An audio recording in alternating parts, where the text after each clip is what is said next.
आसपास क्षेत्र की बच्चों से मैं निवेदन करूंगा कि आप भी अपने फुटबॉल के साथ जुड़ना चाहते हैं, आप दोनों में जिससे जुड़ना चाहते हैं के साथ रहिए, प्रैक्टिस कीजिए और कहीं न कहीं आप अपने क्षेत्र के माँ बाप के अपने गुरुजनों के नाम रोशन करने का काम करें।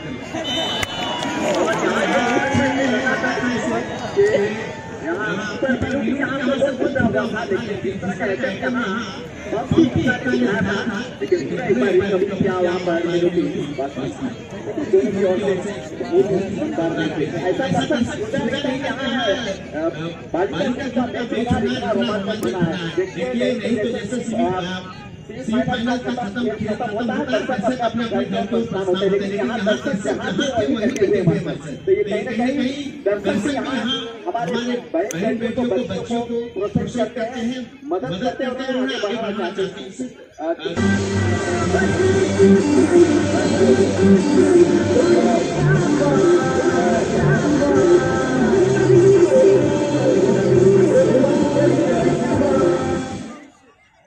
और चलिए इसके साथ यहाँ बापू को चांस मिला था, उसका फायदा उठाते हुए यहाँ पर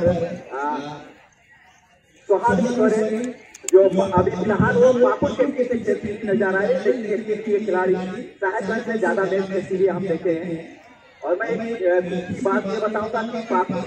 एक ऐसी खिलाड़ी है जो कुछ दिन पहले सिलेक्शन हुआ था राज्य में, जिसमें से वो खिलाड़ी 11 नंबर गुलाबी, उसका भी सिलेक्शन किया गया था फुटबॉल एसोसिएशन की ओर से। उसके बाद तुमका से जो अभी कुछ क्षण पहले वहाँ मैदान पर घुसी है और राजधानी जो साहेबगंज के कैप्टन है, इनका तीनों खिलाड़ी का सिलेक्शन किया गया है और तीनों ने लाजवाब प्रदर्शन दिखाया है। जिस ग्राउंड पर इसे मौका मिला है बापू अंजाम को भरपूर अपने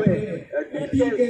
फायदे के लिए काम किए। मौका मिला था लेकिन मौजूदा बार इस तरीके से मौका दिए थे और टीचर बॉक्स के अंदर से गेम को अभी बाहर कर दिया गया है। वहाँ पर साहेबगंज की अच्छा शॉट लगाया लेकिन बॉल का पोजीशन वहां पर बापू और 10 नंबर ने गेम को वहां पर ले लिया है। इस बार बेनिता मुर्मू 10 नंबर साहेबगंज की वेंकट बेनिता उड़े जेट बोले शूट नया से मंजूरा उड़े 5 नंबर रे और मंजूरा उड़े सुपर उड़े गाने उड़े एकदम सोनालिका गोड़ा को बांग उड़े चले यहां पर दर्शकों को बोला हाल यहां पर बेहतरीन ड्रिबलिंग, लेकिन अभी भी बॉल का पोजीशन साहेबगंज की मंजूला का वहां पर मेन को कवर करने का, मेन को गार्ड करने का जो